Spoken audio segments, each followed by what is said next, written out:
Hong Kong Direct is your weekly racing roundup full of news, views, previews, interviews and special guests. And coming up on a big show today as we work into a Group 1 weekend, we have the reigning Horse of the Year, Exultant, going head-to-heads with the Golden Boy Golden 60 in the Gold Cup. The Queen's Silver Jubilee Cup, there'll be a new name on the trophy as Beauty Generation won the last three. Of course, he has been retired, but it's not just about the Group 1 horses. There's the Group 1 potential for the future. The Hong Kong Classic Cup, the second leg of the four-year-old series. Of course, the first leg went to Excellent Proposal, John Size and Blake Sheehan. A very warm welcome to the show. I'm Andrew Le Jeune. Pleased to say I'm joined by Sadler and Leo Schlink. And Ed, one of the driving forces behind Hong Kong Direct. Big weekends coming up, Ed. The two Group 1s. What are your overall thoughts? Fabulous weekend coming up, Andrew. Great to be on the show again with you, heading into a super weekend. I think the Queen's Silver Jubilee Cup, it's a fascinating contest with a race that I think can go in any of three different directions. And then I'm really excited about the tactical nature of the Gold Cup this year. Golden 60 stepping back up to 2,000 metres for just the second time in his career, up against a horse in Exultant, who's the proven best middle distance staying horse in town. Yeah, we'll break that race down for you in a moment and hear from the two jockeys as well. But Leo Schlink, racing editor here at the Hong Kong Jockey Club as well. But it's not just about the proven Group 1 horses. We've got the stars of the future on the show as well in the Classic Cup. We certainly do. It's a fascinating contest and I think a pivotal contest. It will define the Derby calculations, and I think it's a huge opportunity here for a number of runners, and really interested to see how Excellent Proposal goes again, but he's up against a host of really good rivals there. He is indeed, up to the 1,800 metres. So the Queen's Silver Jubilee Cup and the Classic Cup will be in part 2 of the show. We'll start off, though, with the City Hong Kong Gold Cup, and the field, of course, headed by Golden 60, looking for a Group 1 hat-trick. Exultant, reigning Horse of the Year runner-up in this race last year too. His stablemate, Time Warp, looking for his third win. Fiore, Columbus County, Playa de Puente, he almost beat Golden 60 in the Derby. And of course, Glorious Dragon, who was glorious in the Centenary Vase last time out. That was under handicap conditions, though, so he's £20 worse off with Exultant this time round. Before we get to the race in a little bit more detail, let's hear from the two jockeys responsible for the two equine superstars on show in the Gold Cup. That is Zach Purton and Vincent Ho.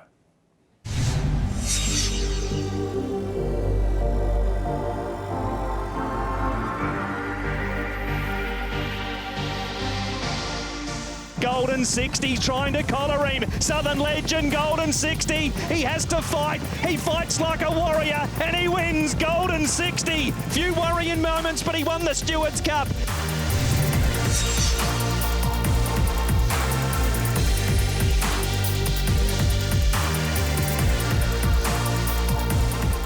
Exultant kicking over Shafano, Furore, Exultant in front. It's the high five of Group 1's Exultant. After last winter, you see this one as, start from zero. So, I don't feel that pressure. But yeah, I think you have to look into this race to do your best, And of course, Golden 60 will produce his best for sure.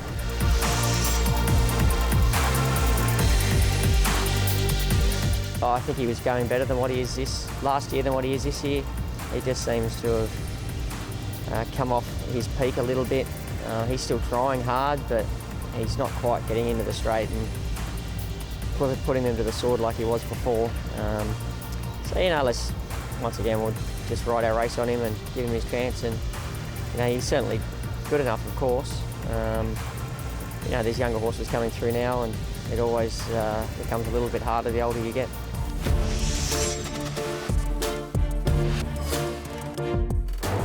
Mile in 2000, I don't think there's any problem for him. Can still sprint home the last 400, same time.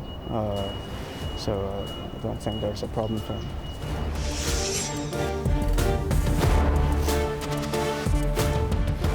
As is always the case, you just have to ride the race as it unfolds, and we'll work that out at the time.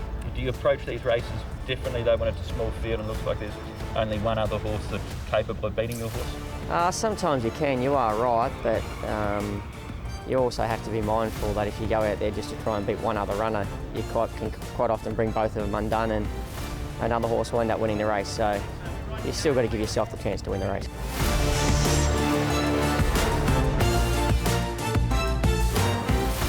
is one of the best there in Hong Kong.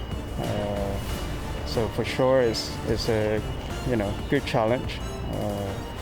But I'm still pretty confident to Golden 60. It's going to be fun.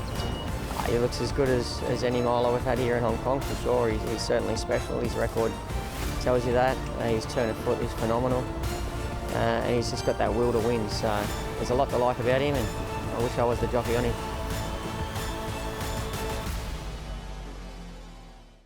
They are the two big names heading into the Gold Cup, Ed. And we finished with Zach Purton saying he wished he was on him, but Exultant, if nothing else, is a warrior. We're going to have a look and see how he can break this down, and if Exultant, if there's a tactical way that he can actually beat Golden 60. We'll start off with last year's QE2. Take us through this. So we're going to have a look at it from the QE2 from last year, as you say, Andrew, because I think if it's a sit and sprint, Exultant can't beat Golden 60. Golden 60's got the better turn of foot. But we had a similar race last year in the QE2, 2,000 metres, Group 1, weight for age, small field. Time Warp had beaten Exultant in last year's Gold Cup, getting his own way in front. Zach didn't want to have that happen again, so at the 1,200 he pressed up to be closer to Time Warp, and also just made sure the tempo was a bit stronger. It was more of a genuinely run 2,000 metre race from that point on. Not forgetting as well, we've got Glorious Dragon and Fiore in the field as well. Fiore has come back this season better than ever, but this, of course, was Exultant's day. It was, yes. Time Warp, though, was in the race again this year in the Gold Cup. He's the defending champion, and he'll be the pacemaker in the race. But I think that Exultant will, like he did in the QE2, really take off at the 1,200. And then we saw them again in last year's QE2 from the 800, again up the tempo even more. So hit the horses off the bit, chasing him. Fiore tried hard and eventually ran down to get second. But this is where Exultant gets his chance to win, I fear. If he pinches a decent break, it makes it really tough for Golden 60 to get past him. I suppose one of the factors, though, that was touched on with that when you were speaking to Zach and Vincent was the fact that it was a small field, and that's not what we had in the Derby last year when Playa de Puente was almost able to steal it. Yeah, so we pick it up from the back of the track here. The pace was slow. Champions Way got to the front, slowed things down. Golden 60, Playa del Puente, both out the back of the field, but due to the slow tempo, Blake Shin decided to take off, and this is where the race really changed complexion. Blake was able to get to the front by the 800 metres mark, basically. Vincent riding confidently on Golden 60, but as they get towards the 700, in actual fact, Blake's in front here on Playa del Puente. The horse can stay, and at this point, it did make things a bit trickier, Andrew, for Golden 60. And when they got to the top of the straight, as we're about to see, Golden 60 was still spotting a decent start to Playa del Puente, probably 6 or 7 lengths here. Now, Playa del Puente is a handy horse, Andrew, but the only win in his career was a Class 2 over 1,650 metres at Happy Valley. This time, Golden 60 is taking on Exultant, who is a 5-time Group 1 winner and who's a proven Group 1 winner over 2,400 metres. So for mine, where he could be vulnerable, Golden 60 is chasing down a horse like Exultant, who is a proven star and a high-class horse. As we saw in the Derby, Golden 60 did get there, Andrew, but only just. He did, and that was the margin. As you say, Playa de Puente's just the one winner, has done nothing like this since. So that is the question, tactically, can it be done? But recent form, Leo's got to come into this as well. Exultant, 4 starts this season, second every time.